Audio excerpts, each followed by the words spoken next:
Good morning. We welcome you to our continuing series, Explorations in Savitri, with Alok Bhai. We are still in Canto 10, Kingdoms and Godheads of the Little Mind, in Book 2, the Book of the Traveler of the Worlds. And we ended on page 246 Yes. the other day.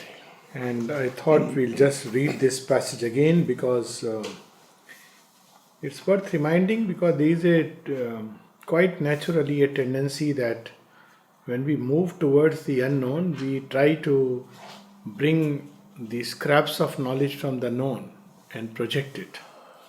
But that's where the danger lies.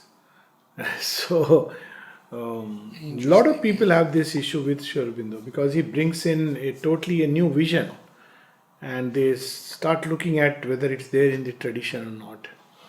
And if there is something which is not there in tradition, then it's like if you find it, it's okay.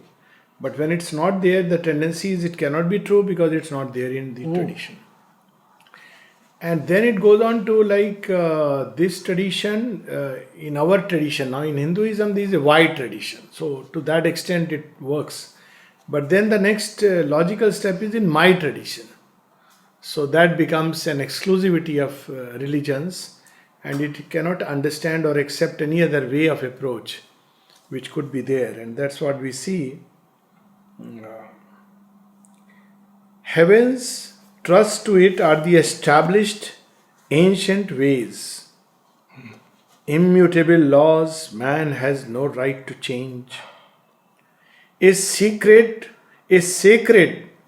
legacy from the great dead past, or the one road that God has made for life. And everywhere we see this. Of course, the Islamic world nowadays is undergoing a turmoil, and people often justify many things. Even in India, some time back, women were using parda, doing parda, under whatever influence it came. And it was all justified that that's how our great ones have been, that's how our masters have been, that's how our great grandfathers did it. So if the grandfathers and great grandfathers did it, that is the justification. But even in the West, how can you counteract Jesus? Everywhere, because the human physical mind has been very active. But now we see that's why Sri Aurobindo had to erase the past. When some people ask Sri Aurobindo that should we not, use these past forms and show their truth. So Sri Aurobindo said it's a very risky thing, and it's much better to erase it completely. Ever to the new and the unknown press on. Because otherwise human mind will keep on going back, keep on going back, and at some point of time, that's the beauty of Savitri, that he, as far as possible, he avoids going back to the past forms. The spirit, yes, because the spirit doesn't change. So,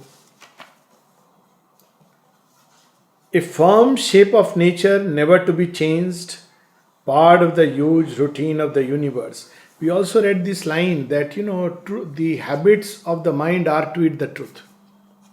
So, common thing is that, people when they get angry, the most common, it's natural that I'll get angry because so and so told me this. Now, this is a habit, and it's regarded as this is quite obvious, quite natural. Well, it's not obvious. If you take to yoga, it's not obvious. So it believes that only those things are true. So if somebody gives a contrary response, let's say a response of love, so it's not understood. How is it possible? Because it cannot be true. So the logic works like this. What is other than the normal habit of the mind and its response is, then that cannot be true. Because human mind shuts everything into some fixed formulas of life. He says, only those things are true, the opposite of which are also true in their own time and application. Yes. So essentially through all this, Sri Aurobindo is showing us the problem that we encounter when we move forward. The same tradition which was a help becomes a barrier. So recently somebody was there was a WhatsApp picture of some boys who recite the Vedas. Now it's wonderful, they recite the Vedas. I have heard some of them. Now, they preserve the Vedas, is all right, but Vedas should not be limited to, and again, if they recite the Vedas, they wear the same dhoti, they shave off their head, and there was a tika. Now, this is a past form, it's not necessary. I mean, Sri Aurobindo, who is a master of the Vedas, he was not bound to any of these forms. So, this is where we have to understand that by over crystallizing it, we tend to lose the spirit. And that's what he's reminding us. But this is how this mind works. And yet it has its purpose. Traditions have their own role in maintaining the status quo. So when divine wants that things should be just kept, preserved, so he allows this traditional, conventional mind to have a great hold on the human consciousness. But when he must break it apart, then it is not the law of Vishnu, but the law of Shiva which is active. So all these three gods act in, one after another. Vishnu is the great preserver. So he maintains the law. Then Shiva breaks the law. Then Brahma is to come up with some other element in creation for a new Srishti. So now Sri Aurobindo, as always, balances and reminds us why this mind is there. A smile from the preserver of the worlds, sent down of old this guardian mind to earth, that all might stand in their fixed changeless type, and from their secular posture never move. And that is also the big challenge when Mother speaks about the supramental change and she gets the boon. So the great Godhead says this, that it will create a turbulence. Men will be like gods. Right now the gods are there, then human beings, then animals and so on and so forth. And they are kept in their orbit by a magic circle of consciousness which they cannot break. They can't help but, not go beyond it. That's how their law or the dharma in this state works. Now if they break free from that, let's say the elephant recognizes its own strength, then there will be chaos. Or human beings recognize that they are not just equal to gods but greater than the gods potentially. There will be another kind of turbulence. So this balance is maintained by this mind which fixes things in a groove further, rivets life. And then it says that's it. You can't question beyond it. But he says the preserver of the world. Yes, so behind it, because that is also a place for that. Mm-hmm. See, if you look at it, now we were talking about the Vedas, see the other side. How were the Vedas, the memory of the Vedas kept alive? Those who realized the Vedas went beyond. But it was preserved through these boys and girls and men who just memorized it. They had to be trained in their memory, trained in their intellect. They were like living tape recorders. But tape recorder is a tape recorder. It's not, it recites all the slokas. But reciting a sloka is not synonymous with living it or even understanding it. Yes. So their purpose was to preserve a truth. And they preserved it admirably well. Mm-hmm. Now you have all the books, but still you need the intonation. So these people have this task of preserving. But we should know its role and not mix the two. Yes. So that's what, a knower of the Brahman may know none of these scriptures. There is a very wonderful line in Savitri. The Veda knower of the unwritten book. Yes. Satyavan is described like he knows the Vedas, but he has not read any book. And it's true of many, Sri Ramakrishna Paramahans and many such great ones who did not read. So while it's good to read and nothing wrong with that, and there are some profound truths, we should not limit our expansion to that. So that's where we must know the difference. One sees it circling faithful to its task, tireless in an assigned tradition's round, in decayed and crumbling offices of time. It keeps close guard in front of custom's wall. And there are many examples. I've grown up in one such custom, traditional Brahmin family. So it was enjoined to us that, every morning and evening you have those Sandhya Vandan. It's actually, if you look at it that way, it's like, in Quran you have to read 5 times namaz. So you have to wear a janeo and you have to do morning. So now every evening we had to all sit together and do arati, that puja and some. Wherever we may be, you can't be fooling around. This is your work. This part of the family has to get together and do arti. Of course, we used to love it. But at the same time, we know where our minds used to wander. Now, I have some very interesting memories of that time, though my father was a bhakta. But I have seen people who are doing the puja, but now, because there is the milkman, there is somebody else, and while doing Hanuman Chalisa, they are also saying, Acha, go and see that fellow has come, tell him this, even sometimes tell him I am not here. Now, all this when I saw, I used to wonder. Now, every woman has to, go at a certain festivals to a temple. But what will happen in the temple? The mother-in-law would be talking about the daughter-in-law and the daughter-in-law will be talking about the mother-in-law. But she's gone to temple, wearing a nice sari, and in front of elders you do a ghungat, but whether behind you, So, but this is custom. Now people see that. They are not able to see the deeper heart. Now these children of new age are challenging us. They don't dress up like that. They don't follow any of the norm. People ask me this question, what to do? Our children are no more spiritual. I said, who said that? Said, no, they don't do this, that. I said, that means they are no more religious. Said, yes. So I said, first, there is a difference between religion and spirituality. Second, that how do you know they are no more religious just because they are not following the traditions? And it doesn't need much. You go in Middle East, if you go and follow the Hindu traditions, they will say you are not religious. If you follow the Middle Eastern traditions here, we will say, oh, this is fanaticism. If you go to far west and you have the staunch Catholics and, then, they think that others are... now, which tradition? So, but in each group, it preserves something. Now, the great ones or those who are marked out will pick up that truth and go beyond. When Mother was asked about religions, she said, there are some people who will pick up the great things from their tradition and go beyond. They are marked for it. In every religion, there are some beings who can pick up that kernel and go beyond. But majority remain tied to the form.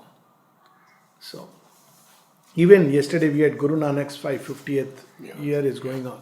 A WhatsApp message now naturally, that Sikhism is a great religion because it says, Eko Ham, there is only one. I say, this is not new knowledge. It is as old as the Vedas. Ekameva Dvitiyam. It's just that Sanskrit becomes Punjabi, that's all. So this is the problem. But, then people fight. Even when they are saying the same thing, because the external is more important. The inner is forgotten. So it just customs wall, look at it. Guard in front of customs wall. Or in an ancient night's dim environs, it dozes on a little courtyard's stones and barks at every unfamiliar light as at a foe who would break up its home. So this fear that, religions create and fatwas that they issue, all these things have no more any relevance. It had a relevance when humanity was confined to small groups and these groups were not going beyond their boundaries. So you needed to, preserve them. Now humanity is no more confined to any group. It is moving freely all around. Now this becomes anachronistic because if you strongly hold on to it, then you refuse to expand in your soul, which must go, far, far beyond. I had this experience in America when I wrote to a Russian Orthodox gentleman who was a choir conductor and asked him for some music. And he said, "At least you have not forgotten us totally." Mother had the same experience. When she made a painting, mural painting of, whose was this? It was a very famous painting, which is in one of the churches. So she says the priest came and remarked, "Whatever you may say, you are one of us. Nobody could have painted like this the scenes from the life of Christ or something like that. You are one of us." Now, this tendency to reduce, she laughed because,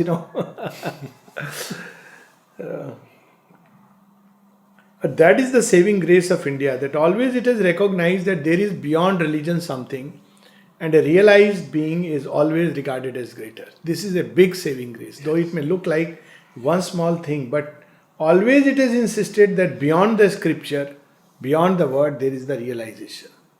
And when you have it, that all this becomes very secondary. Even a great word like the Gita says, someone who has realized, for him, the use of the Vedas is like carrying a little pot into the ocean and filling it with it. So that's where we must, we are all heading. A watchdog of the spirit's sense-railed house against intruders from the invisible, nourished on scraps of life and matter's bones. In its kennel of objective certitude. Look at the imagery here. It's unbelievable. He says a watchdog. He says scraps, bones, kennel. So all the framework. Bones are the Thing framework. is given to us. Yeah. And then he speaks about the kennel of objective certitude. And even barks. Yeah, barks. Actually, it reminds me of that I was sharing the other day on 5th December for the 5th December talk, which will be aired, about one of the pontiffs in Puri, who was asked about physical immortality of Sri Aurobindo, and he literally looked like he's barking. And he started quoting, Vedas without the least understanding. So, but objective certitude, because you have read some passages and as if God can't be revealed to somebody who is, cannot speak and cannot read. You use the word pontiff. Yeah. Well. What religion? All I tell you, religions are the same. We have to go beyond religions. Yes. Religions are the same. As I said, there is a saving grace in Hindu thought, and one, it's very vast. It has grown organically, so it accepts different approaches to God, which is a big saving grace. Yes. At the same time, the second is that a realized master is always great. This is a very big saving grace. But otherwise, same tendency to crystallize and form a sect and then fight. The Vaishnavites and the Shaivites. Among Shaivite, there will be different branches. It's a human tendency to rigidly hold on to something. So nobody can go beyond Patanjali. If you talk about yoga, it is Patanjali. If you talk about bhakti, it has to be so and so. Madhavacharya or someone. If you read prayers and meditation, I tell people, I have read Narada's Bhakti Sutras and Sandilya Bhakti Sutra, which are among the classics. And I can tell you, the mother doesn't speak of Bhakti Sutras in prayers and meditation. But if you have a heart, it will melt and you will see there is nothing like it. In the entire Bhakti literature of India and the world, nothing like it. Nothing that comes closer. Her whole being has become a hearth, Yagnavedi. What more Bhakti you can have? She has made her whole being an entire, we are still, my hairs stand on end and I am weeping. What Bhakti this is, where there is an entire self-giving. And not for herself and my beloved with whom I will enjoy an eternal companionship, but for the earth where her work is going on. What bhakti there is, you can't imagine anything in the world superior to this if we talk about bhakti. But ask the traditional conventionalist, they would still fall back to that. You want to know about Bhakti? Read Narada's Bhakti Sutra. They are wonderful. But people who ask me, I say read prayers and meditation. You'll know what Bhakti is. And imagine how far she went. After all that, much later she says, well, they were written in a certain state of consciousness. That's, the Divine Mother. And yet behind it stands a cosmic might. A measured greatness keeps its vaster plan. A fathomless sameness rhythms the tread of life. The stars, changeless orbits, furrow inert space. A million species follow one mute law. So that's why he keeps the balance of the world. But when the time comes to change, it's very interesting. In the Gita, Sri Krishna says very interestingly those 3 or 4 or 5 lines about the avatar. And he says, Yada yada hi dharmasya glani bhavati bharata. Whenever there is a glani of dharma. So one way is that somebody else does the glani of dharma, breaks the measures, and Lord comes to re-establish it. But if you take the vision of oneness, the divine destroys and he rebuilds. If you look at Krishna, he destroyed the old standards himself.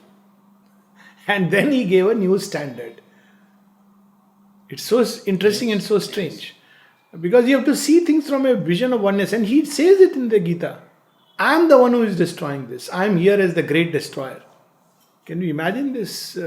He, in the Devi Bhagavat, the Divine Mother who destroys is regarded as Chinnamasta. Yes. The famous Nalinidas on the brink.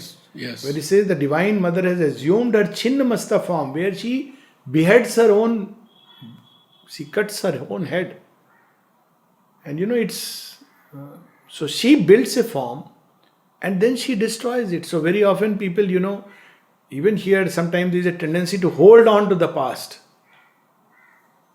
Yes. The only thing worth keeping about the past is the truth of Mother and Sri Aurobindo. Forms are bound to change. But the Mother and Sri Aurobindo are eternal. Yes. And the truth they have brought to earth. All the rest, externalities will change. They are bound to change. You can't just keep it to that. Yes. Because then you will prevent progress. So, so measured greatness. A huge inertness is the world's defense. So, I don't want to change. I don't want to shift. And a fathomless sameness. Yes. Even in change is treasured changelessness. Into inertia, revolution sinks. In a new dress, the old resumes its role. And that's what Sri Aurobindo does not want. The old wine in a new bottle. Yeah. It's a new wine altogether. And they have given the path, they have given the way, and they are there, their help is there. That's all that matters. People ask me often, and I'm sure this may be true of you and many others.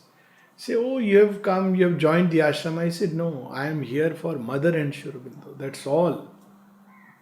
But Mother and Sri Aurobindo are everywhere. I say, yes, but this place has their physical touch and physical stamp. I am a love-mad fellow.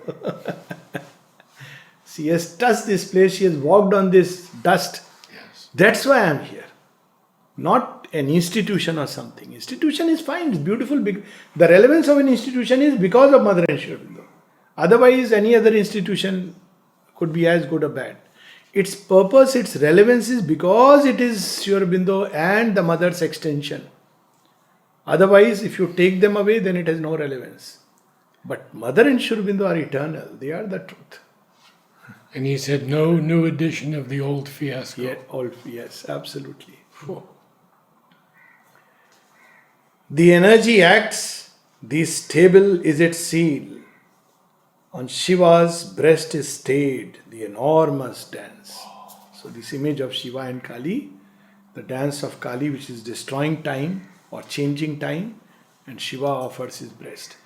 It's, this is so important a passage to remember because there is a tendency to crystallize things and again begin to form a religion. When Buddha was there, Mother says that Buddha, he was one of the greatest iconoclasts, if I can, say so. And yet she says, even while he was there, a religion had started forming around him. Yes. The mother cautions the same thing. She says, I can see people are trying to form a religion around Sri Aurobindo. And it's, I see all kinds of things. Just yesterday, one child walking inside the ashram, 4.5-year-old child, small child. Somebody at the gate who keeps watch asks. So, something they must have asked. And the child said, twinkle, twinkle, little star. Oh, this is what you have taught the child? Have a heart. If you can't teach something else, don't bring the child here unless you can teach. Maybe some Veda slokas. I mean, there can be height of stupidity. So I told this person, you should have told him, you are given a work, you please do that work faithfully. And then mother's looking down at the samadhi That's time, what she said. and the mother is pressing the child's head against the stone. Oh, yes, that's right. And she's mother never liked this kind of thing. I mean, in the sense that she, and she is so vast, so much love. Now, a child cannot, if a child comes and everybody with do this, do that, before you reach the samadhi, you have to encounter so much. And look at the Divine Mother and her ways. Children used to play Ringa Ringa Roses in her room and below Sri Aurobindo's room. And then she, only one day, here they played, she said, in afternoon make a little less sound. Why? Why? Because Pavitra is resting. How she would play with the children. Children could go freely, like these, adopted child, of course. He was narrating how she would go for work and he would be playing outside because, mothers, how can you take the child to the mother? And mother one day managed to see because the ball came inside. Say, it's my child, so I have left him out. Why have you left him outside? Bring him in. So he goes inside and starts playing. And mother gives him chocolates in a bag. And she says, wait, don't eat it alone, share it with everybody. Don't throw the wrapper anywhere. Original cleanliness. And you bring back the bag, then I will give you more chocolates. Oh, see how much. Can we imagine that love for a child? And now you see a child as if he has become a big disturbance and a nuisance. So this state of consciousness we have to embody, not just an external rigid form. Yes, there are limits. You need to understand somebody can't be, a drunkard walking inside. Though whereas these people will also go. But I can understand if somebody is creating a nuisance. But we crystallize the external form and eventually your truth begins to escape it. So he is reminding us that we should be careful because now Sri Aurobindo is bringing a far greater truth than this little mind can hold or contain. Therefore, to break it comes another kind of, we have the rebel who arise. So everywhere you will see children who revolt. Now these rebels are necessary. Sri Aurobindo describes in Essays on the Gita, the rebel comes even because there is a defect in the Shastra, the rebel comes and he destroys the Shastra. And he is allowed that freedom because something new has to come. Now this is part of the three-bodied Yes. Trinity. So now comes the next one. He is the rebel. Rebel mind, full of the vital imaginations and adventurers and explorer. A fiery spirit came, that's why it's fiery. Next of the three, a hunchback rider of the red wild ass. The red wild ass we know is a epithet, it's not a real, the red ass is an epithet for somebody who is,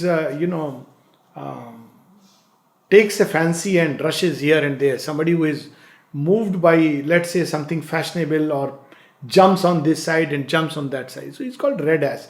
Sri Aurobindo has made him, qualified it further. Red wild ass. So this is a spirit which breaks everything.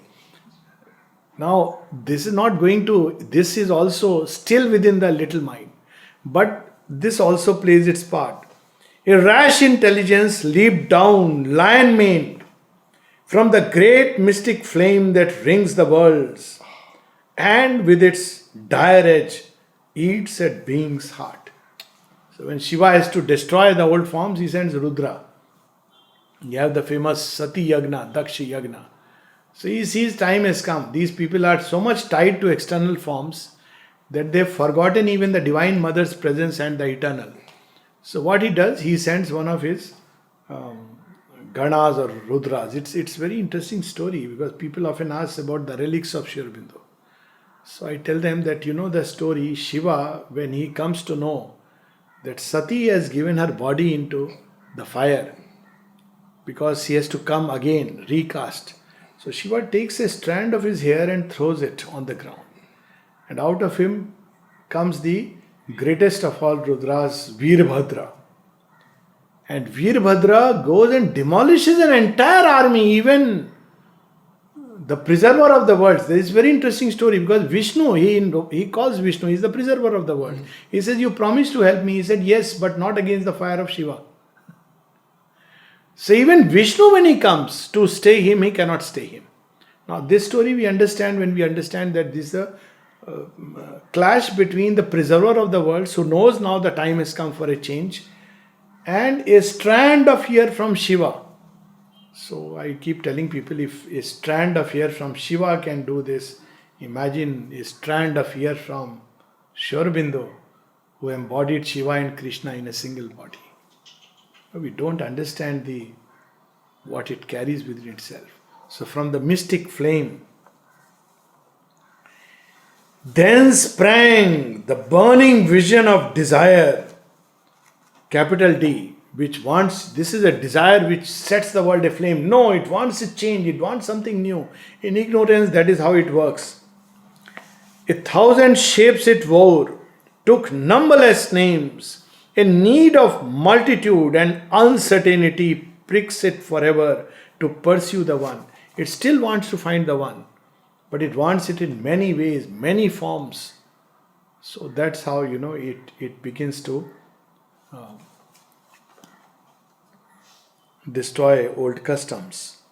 On countless roads across the vast of time, through circuits of unending difference, it burns all breasts with an ambiguous fire. Because it can take you to heaven, it can take you to hell. It's an ambiguous fire. It's a rash intelligence, a fiery spirit. Its purpose is to destroy tradition, but it doesn't have the vision of the new. That's what we see now. It destroys the old, but it's not empowered to create the new. For that, somebody else, something else has to come. But that's its whole purpose. A radiance gleaming on a murky stream, it flamed towards heaven, then sank and gulfed towards hell. You see, this is a classic description when this pop music came, Beatles and all the rest. And Mother remarked that they are the barbarians of the new world, hearing some notes in the music. Look at it, very interesting. On one side, they were destroying the old measures and reshaping human thought, the entire flower children and counterculture movement which came around. Everywhere it took place without these names, but in different ways. But on the other side, the drug culture also came, and all the other things which today we would definitely regard they were harmful things.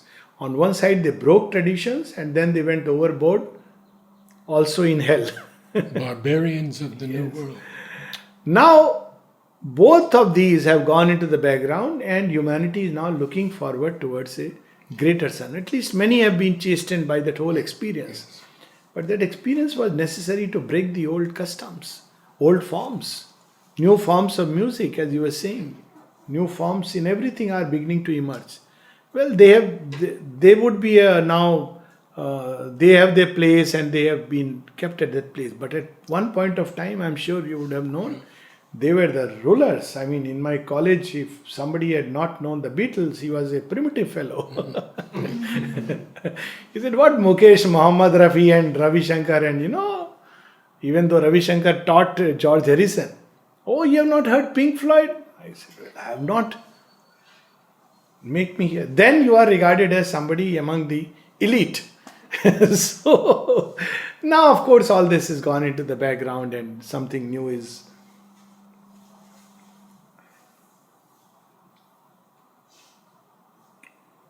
A radiance gleaming on a murky stream.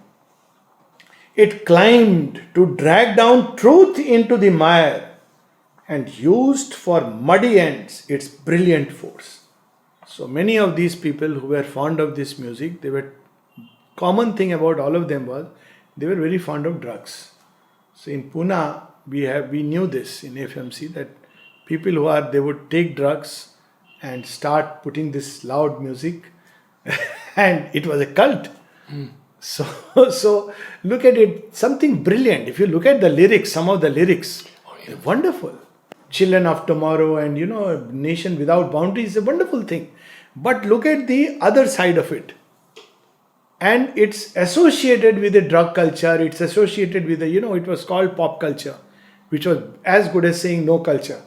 So, free for all and behave as you like.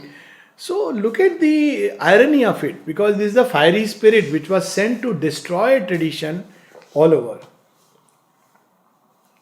A huge chameleon, gold and blue and red, turning to black and grey and lurid brown. Hungry it stared from a mottled bough of life to snap up insect joys, its favourite food. The dingy sustenance of a sumptuous frame, nursing the splendid passion of its use. So insect joys, small things, things which it turned towards, as I said, drugs and sexual pleasures and all that. That's the fate of the spirit. But it does a work and it does its. A snake of flame with a dull cloud for tail, followed by a dream brood of glittering thoughts, a lifted head with many tinged flickering crests. It licked at knowledge with a smoky tongue. So many of this phase and these people dabble with spiritual truths, but because of the lack of purification inside, it's turned into something opposite. And that was a big problem, and this kind of a rebel, they pick up, that's a profound truth of the Vedanta, that there is one without a second. And it's a justification for almost anything and everything. Yes, it was a time of free love. Yes. Because there is none else. And There a is time one. of excess. Yeah, Tremendous excess. it was needed to break at least hundreds of years of hard tradition. Yes. So this spirit, broke free from that. Now you have, it's not marriage as an institution went away because of this. Now it's if you love, you can stay together. If love is not there, you can leave. So there is an honesty. No more a drag. No more a hypocrisy. No more of, hide and seek game. So it served. But yes, it went into an excess. And that's precisely what he's pointing out. A whirlpool sucking in an empty air. It based on vacancy's stupendous claims. In nothingness born to nothingness returned. Yet all the time unwittingly it drove towards the hidden something that is all. Still seeking for that. But it cannot find by this way. Rebel can destroy, it cannot discover. It cannot new create. At one of the places, Mother says that there are two kinds of forces acting at this point of time on creation. One is the forces which are destroying things. And she says they'll be gone. You can't keep it because it's the decree. And the other which is creating, new constructing. So she says, but it's up to you which type of forces you want to align with. So there are instruments which are just destroying the past, and they are needed in their own right. But we as children of Mother have to participate in the new creation and not the old destruction. This is a very subtle line that is necessary for this. But we have to align with the forces of new creation. We have to conceive new forms, like Janina conceived of a new form. New forms of music, new forms of thought, new forms of speech, new forms of language. He speaks about a child who speaks in the third person, and he says, I could see the rudiment of a new language which is going to come. Whatever her name was, I have forgotten. Let's say it's Lisa. So she writes to mother, Lisa is very unhappy that mother is not seeing her. Now look how she's saying. She's not saying I am very happy because you cannot see me.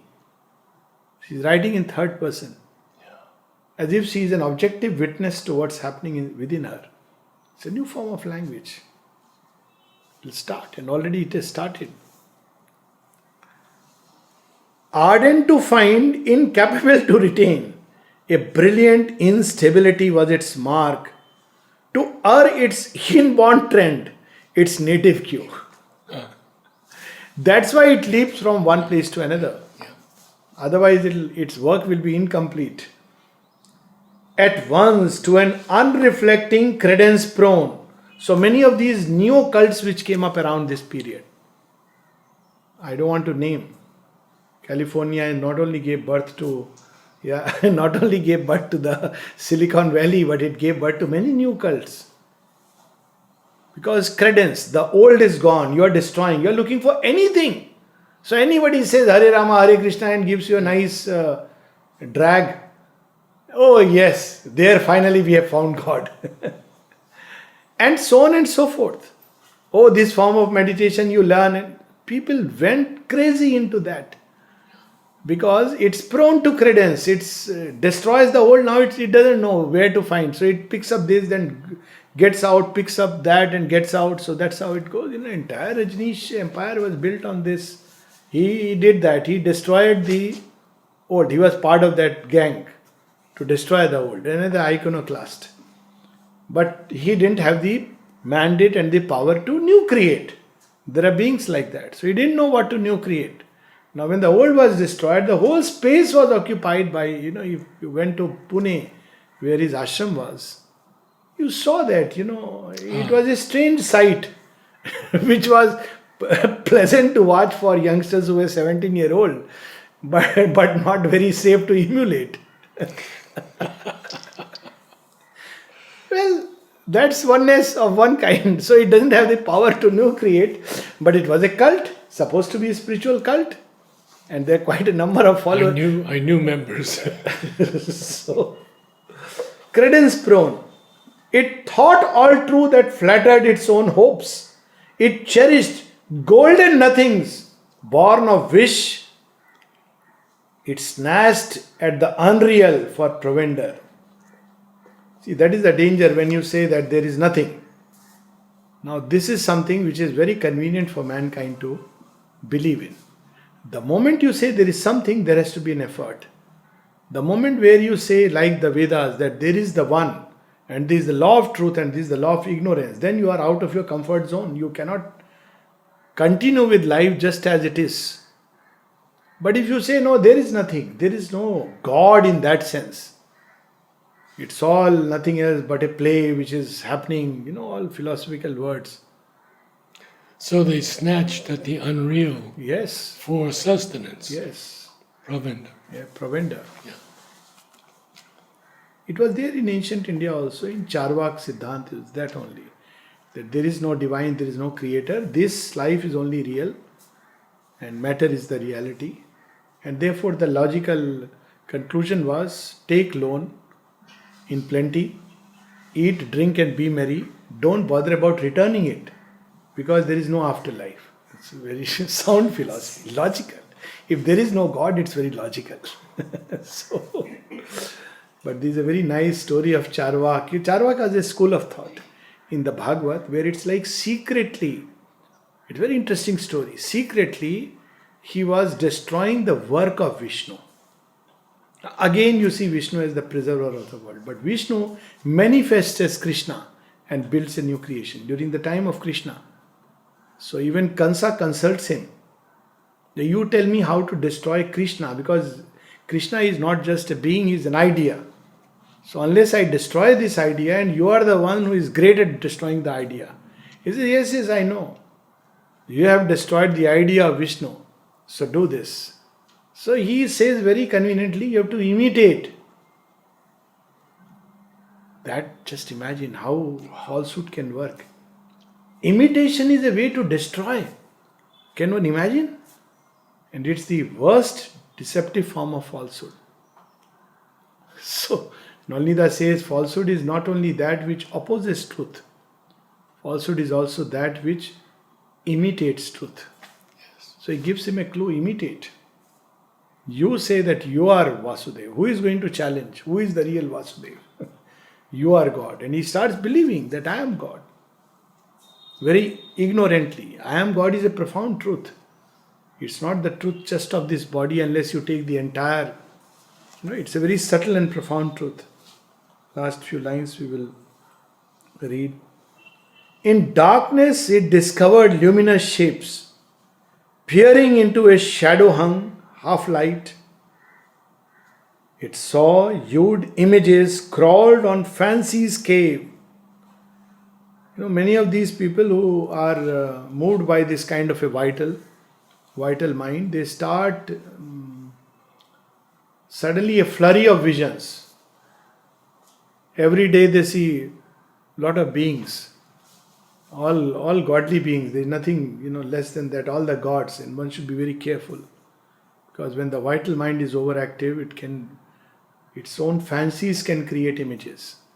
It's not as simple as that you start seeing Krishna, or of course in our yoga, Mother and Sri Aurobindo on the house. So when people say I am all the time guided by Mother, I see her, I am a bit wary of that. You need a tremendous purity and inner, and if you have it, you will not say it. You don't need to say it. So that's why I am a bit wary of all these experiences, because the vital mind can create. Yes. That's how the intermediate zone comes. One has to be so careful.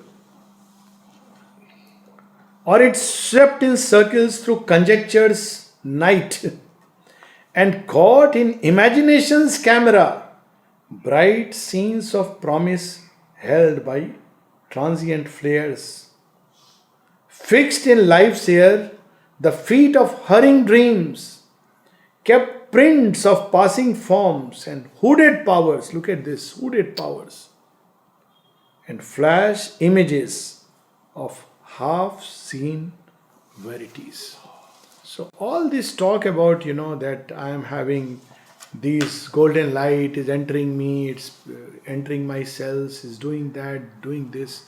You should be very careful. Supramental yoga is not done like this. It is, Mother herself has said, it's a few hundred years. We have signed up for a long project, not for a simple thing that anybody can just walk like a cakewalk. But the vital mind, in its fancy to catch the new, starts doing it. And then there is a cult around it. There are cults now already around people who claim to be the descendants now, or the next flag bearers of Mother and Sri Aurobindo. They become like gurus, and the people gravitate because they want somebody to physically hold on to, who can give them tathastu, and they have this experience. But the real thing cannot be had like that. You can't fool around the divine. You can't fool the divine. So we'll stop here and continue next Saturday. Saturday. Yes, next Saturday.